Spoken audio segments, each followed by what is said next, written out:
Hello and welcome to the Philippines. Going to cover a number of different topics here, so this video is going to be a little bit long.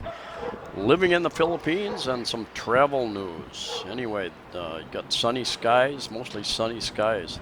Something we're starting to see here in late February 2021. We've had several months of mostly cloudy skies, more rain than normal because of the La Nina effect. Ocean currents out in, of course, ocean currents out in the ocean. That's where they belong. But anyway, they're affecting our weather. Every few years we have a drought in the Philippines. 2015 there was a drought. 2019 there was a drought. This year is helping to supply our reservoirs with water. Hopefully the groundwater as well, helping to replenish the groundwater. I'm going to put up a video. This was a motorbike trip my partner took from Cebu City up to Liloan, north, hour and a half, shorter than that by motorbike. But as I talk about the different subjects, I'm just going to run this motorbike trip so you can get a look around, see what's going on. More traffic out there as the economy continues to open up little by little under the present medical crisis. As far as travel, travel within the Philippines, if you're in the Philippines, it's sketchy, and the rules can change quickly. On any particular island, the local governments, the provinces, the cities, towns, villages can make up their own rules, and they can do it very quickly. And I know cases where a couple left Cebu, they went down to northern Mindanao to look at their property down there, Filipinos, and there was no quarantine required when they left. But by the time they got to CDO, Cagayan de Oro, there was a 14-day quarantine required. So things can change that fast. I had made copies of a number of different articles in the news, and sometimes that can be more confusing. And if I put an article up today, it can change tomorrow. For instance, a couple days ago, Governor Garcia, the governor of Cebu province, came out with a statement saying travel letters of acceptance are no longer required to travel into Cebu province. And she is known from the early months of this crisis in 2020 that the devastation that's being caused by the lockdown, people are having a difficult time eating because they've lost their jobs, and her statement is of course, if the people don't have food to eat, what is, and I've had taxi drivers make the same statement as well as others. If we don't have food, we're going to slowly starve to death. What is worth, shutting down the economy or going on with life?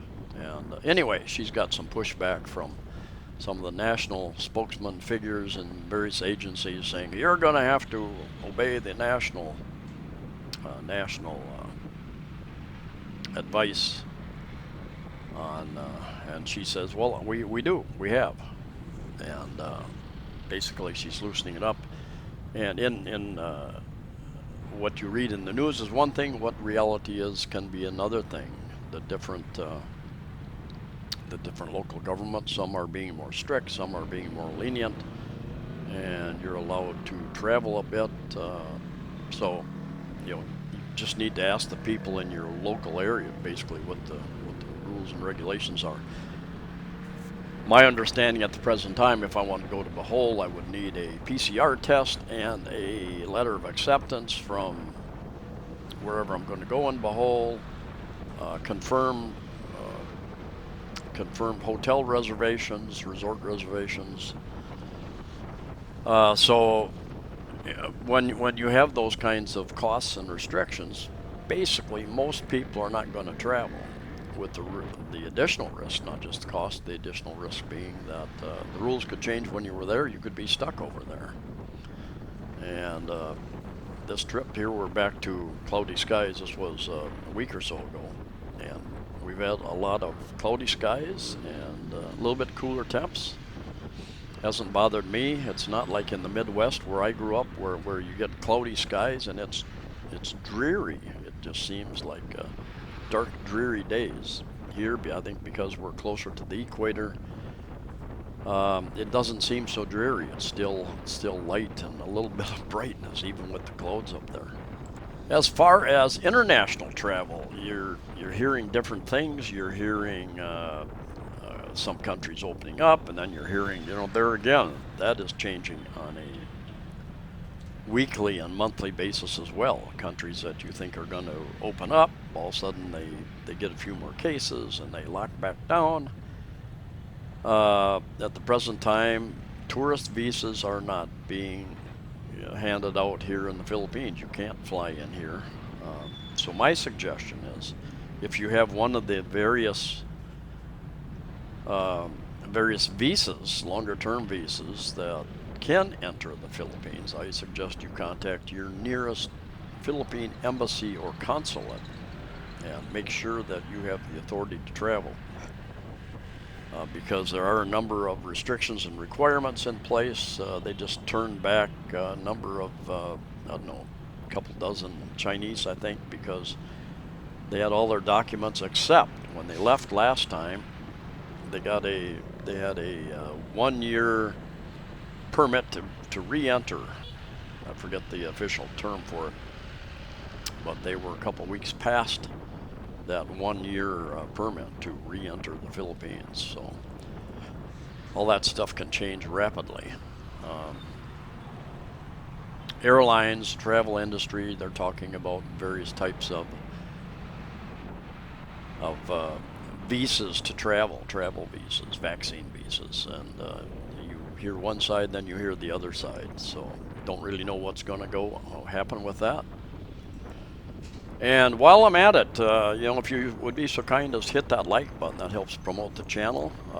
For those of you who don't know, I've got over 800 videos up, and many about traveling, some to different islands, many videos about reviewing condominiums, primarily here in Cebu, but some other areas as well, some over on Iloilo. And a little bit about the costs, rental costs, purchase costs. And I'm not a broker, I'm not a real estate agent, not involved in real estate in any way. I just happen to have a camera that I carry along with me. When the agents grab me in the mall and say, "Come and look at my condominium," I go along, I take a video, put it up, and I offer that up, kind of like free advertising to the real estate industry. Many people have used my videos to get an idea of what's available. So anyway, check out those other videos as well. I do cost of living videos, and we'll do another one of those soon. I've got, I told you probably a month ago that I was working on another 1 or 2 real estate type videos, and still waiting for additional information on that, but I will be putting them up in the next week or 2 as well. I know that many of you get very frustrated with the ads on YouTube. I do too. I watch a number of different channels and different topics, and I get bombarded with those same types of advertising. And YouTube sent me an email with their terms of service update a couple months ago, and they said we can put ads on anyone's, even if they're not monetized, on any videos on our site. And so they have a lot of control there. I have no control on the type of ads that you get. It's based upon your past viewing habits, I guess. I have tried to manage, we have an option to try to manage some of that. And a month or 2 ago, I tried that, and it was kind of a little bit of a disaster. It didn't work out. My what income I do make took a deep dive, so I leave it to them. And there is a way around that. You can apply. In fact, I think one of the reasons that they're pushing so many ads might be to try to push more people into their membership area. Their, what do they call it? Red tube or something like that, where you can buy and then you're watching without ads. And I do get a little revenue off of that as well. And I can go to a chart that shows me a few bucks here and there from those who pay a monthly fee to YouTube so that they don't have to watch ads. And I may do that. Might be the only way around those many ads. But as far as living in the Philippines, I continue to enjoy as much as I can the Philippines. The friendly English-speaking Filipinos make it that much more enjoyable. If I have to be stuck anywhere in the world, I guess Philippines would be my choice right now. I would like to travel more. I would like to see Thailand, as well as I've been to Vietnam once. Would like to go there again. Cambodia, Laos, perhaps. I am able to move around Cebu province a bit. I've had friends that have gone up to Bantayan Island, and they told me that that was pretty easy, not too many requirements there. Some places require the PCR test, different provinces. Some places require letter of acceptance. Some places require a barangay health certificate. Some places require a certificate from a doctor saying that you don't have the symptoms. So it is confusing, I guess, like all over the world. I do watch international news, European news, other American news, Australian news, Canadian news. And I understand that you're having some of the same issues with the politicians loosening things up and then tightening them up, and even arresting people out in the park, sitting all by themselves. I've seen those videos. It gets a bit bizarre. One of the things I and many expats feel about the Philippines is that we still feel we have more freedom here than we do in some of the countries that we've come from, with so many laws and restrictions and so many police out there enforcing, able and willing to write you citations for various different things. Here in the Philippines, I have noticed you don't often see police vehicles, policemen. They have traffic police, and I am seeing hundreds more of them out on the streets. They've been training more and more of them, and they're out on the street corners. In fact, I was up on Mango Square the other day and took a buddy down to a leather shop. He'd ordered some boots, and I was going one direction, he was going another, so I was helping him catch a cab, and the cab stopped right at the corner, and a traffic enforcer standing there on the corner stopped the cab driver right away as my friend was getting in, asked him for his license, and I noticed there's a sign there that says no stopping. So I suspect he got a citation for stopping for 10 seconds while my friend got in the cab. So you're seeing a lot more of that. In the past few years, there was very little traffic enforcement. And still, I think there's very little traffic enforcement. One big thing they're checking for is whether they got registration for their vehicles, especially motorbikes, as well as driver's license. I think apparently there are quite a number of people that don't have driver's license here in the Philippines.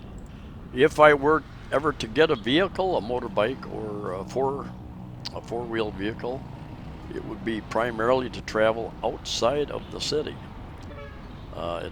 It's quite cheap just to hire a taxi, hobble, grab car, whatever. Take a bus, even, or jeepney. They got a few jeepneys. Guy there with big speakers on the back of his. Relatively cheap. Let them do the driving, take the risks, and even to travel the length of Cebu, to go from Cebu City to the far north or far south, 3,500 pesos, 4,000 pesos tops, probably for a 3.5, 4 hour ride in a taxi. And I think you can hire a taxi for the day for about the same amount, 3,000, 4,000, something like that. Now, if he's just driving you around, that's one thing. If he's a tour guide, I know some of my friends found a taxi that really was a really good tour guide, take them around places they didn't know about, and knew a little bit about the areas. If it's tour guide, you probably want to tip them pretty well as well for the service that they offer. Getting back to living in the Philippines, I have found that some of the inflation is taking place. Some of the costs have gone up, especially it seems like some of the imported items that I would buy at S&R or Landers, which are club stores similar to Costco in parts of the world. And there are other items that have decreased. You can often find lower rent now. There are tens of thousands of units sitting empty. Talked to an agent the other day. He said most of his clients were Korean in one particular building up near IT Park, and he said virtually all of them have gone back to Korea. So my guess is that 80 to 90% of the units in Cebu City area are vacant at the present time. So you can take a little work on your part, but it will you can find motivated people that will drop their rental prices, their terms, substantially.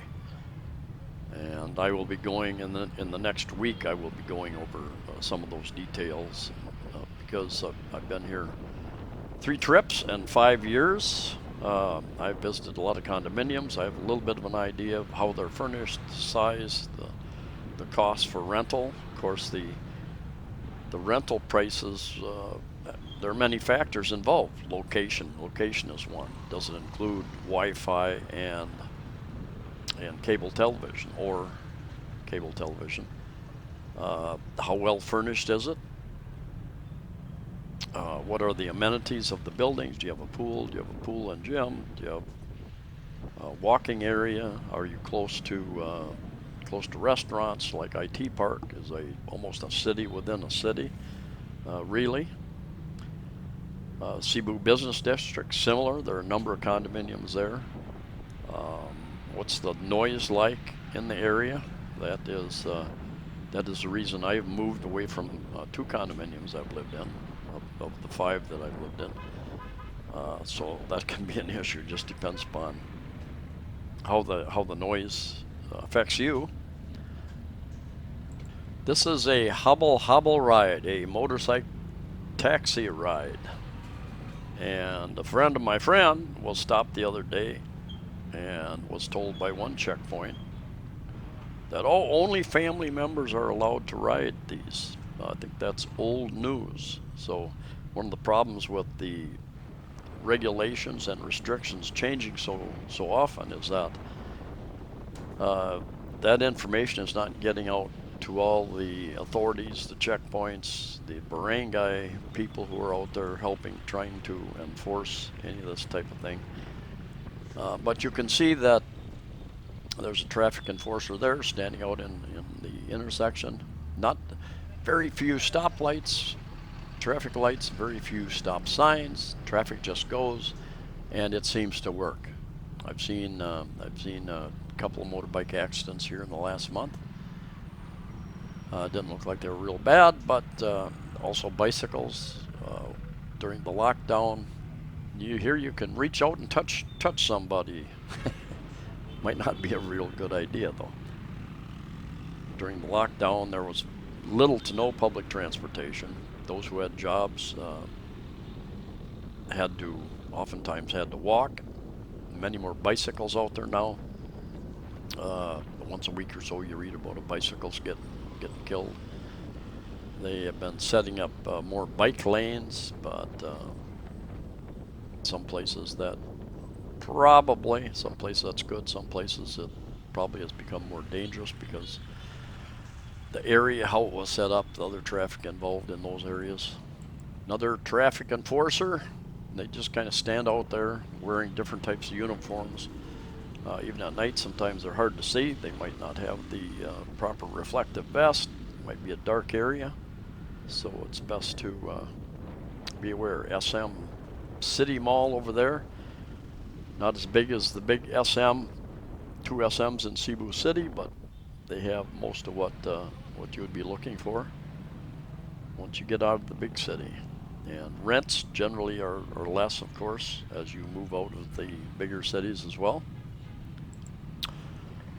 Another example of the life, the changing regulations here recently, we've had a few more cases, positive cases in the Tri-City area, Cebu City, Mandaue City, Lapu-Lapu City on Mactan.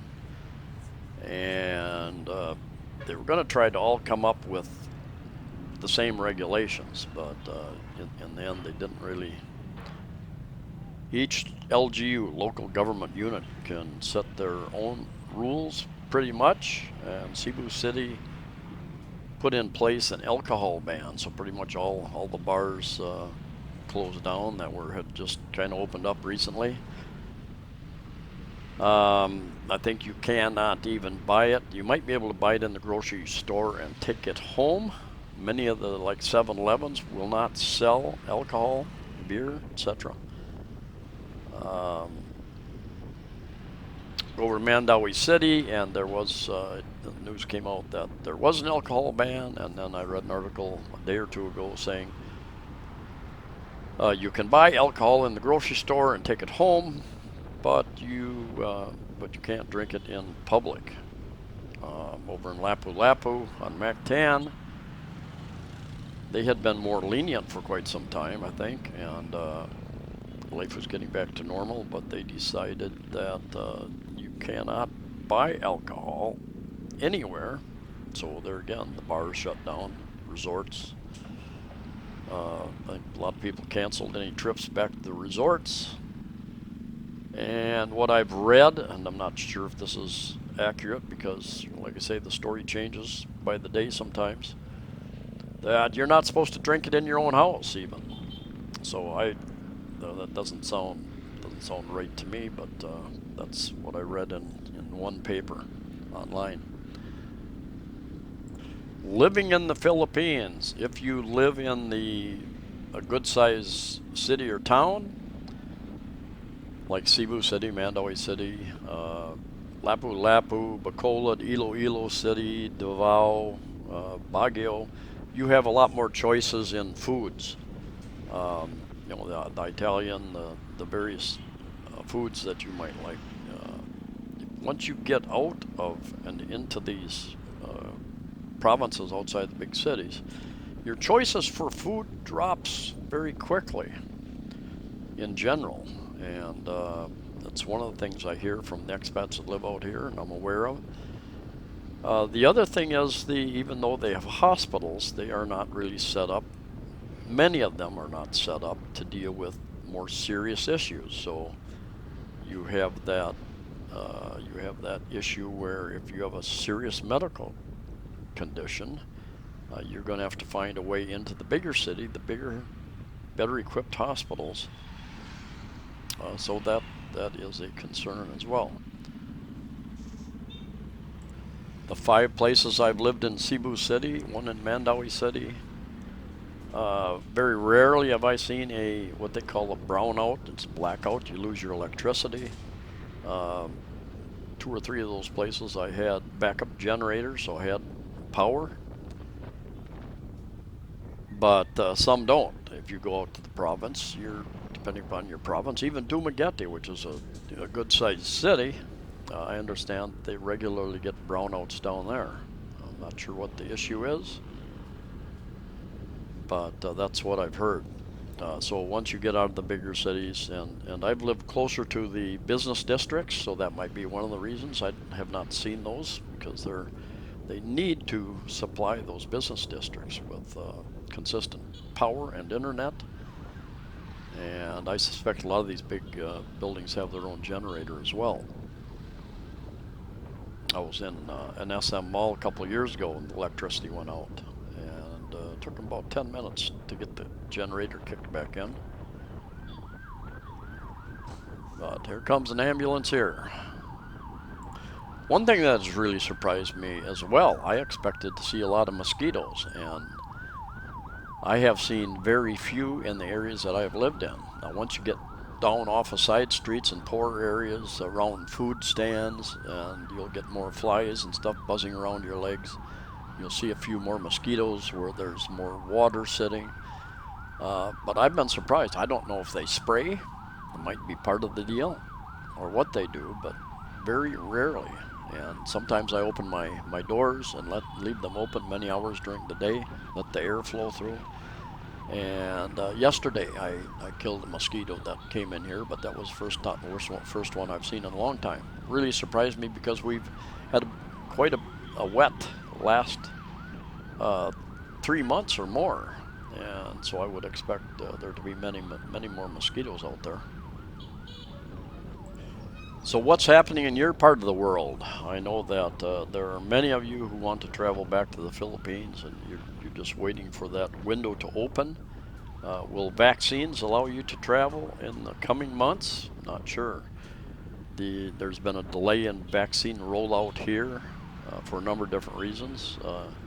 Many countries around the world have had delays, and some countries, in fact, are advising this Sinovac is the vaccine that they're talking about, and the Russian vaccine here in the Philippines. A couple of countries have come out and said people under a certain age, I think teenagers as well as over 65, probably shouldn't take the Sinovac, the Chinese vaccine, because there has not been a lot of test results taken on those age groups. So apparently the effectiveness drops off very quickly with that in the older age groups.